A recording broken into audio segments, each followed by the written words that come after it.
Ambani news ಗೆ ಸ್ವಾಗತ. ಪ್ರತಿದಿನ ನ್ಯೂಸ್ ಅಪ್ಡೇಟ್ಗಾಗಿ ಸಬ್ಸ್ಕ್ರೈಬ್ ಮಾಡಿ, ಲೈಕ್ ಮಾಡಿ, ಶೇರ್ ಮಾಡಿ. ವೀಕ್ಷಕರೇ, ಇದು ಅಂಬಾನಿ ನ್ಯೂಸ್ ಟಿವಿ. ನಾಡಿನೆಲ್ಲೆಡೆ ಈಗ ಸಂಕ್ರಾಂತಿಯ ಸಂಭ್ರಮ.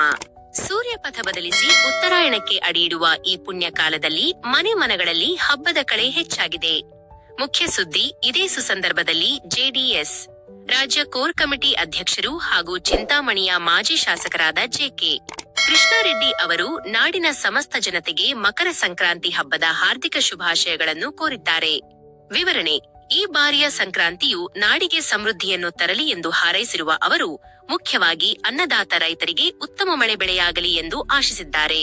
ಪ್ರತಿಯೊಬ್ಬರ ಜೀವನದಲ್ಲಿ ಆರೋಗ್ಯ, ಆಯಸ್ಸು ಹೆಚ್ಚಾಗಲಿ, ಮನೆಗಳಲ್ಲಿ ಸುಖ, ಶಾಂತಿ ಮತ್ತು ನೆಮ್ಮದಿ ನೆಲೆಸಲಿ ಎಂಬುದು ಕೃಷ್ಣಾರೆಡ್ಡಿ ಅವರ ಹೃದಯಸ್ಪರ್ಶಿ ಹಾರೈಕೆಯಾಗಿದೆ. ಮುಕ್ತಾಯ: ವಿಶೇಷವಾಗಿ ಈ 2026ನೇ ವರ್ಷವು ಎಲ್ಲರ ಬದುಕಿನಲ್ಲಿ ಅದ್ಭುತ ಬದಲಾವಣೆಗಳನ್ನು ತರಲಿ, ಎಲ್ಲೆಡೆ ಸಂತಸದ ಹೂಮಳೆ ಸುರಿಯಲಿ ಎಂದು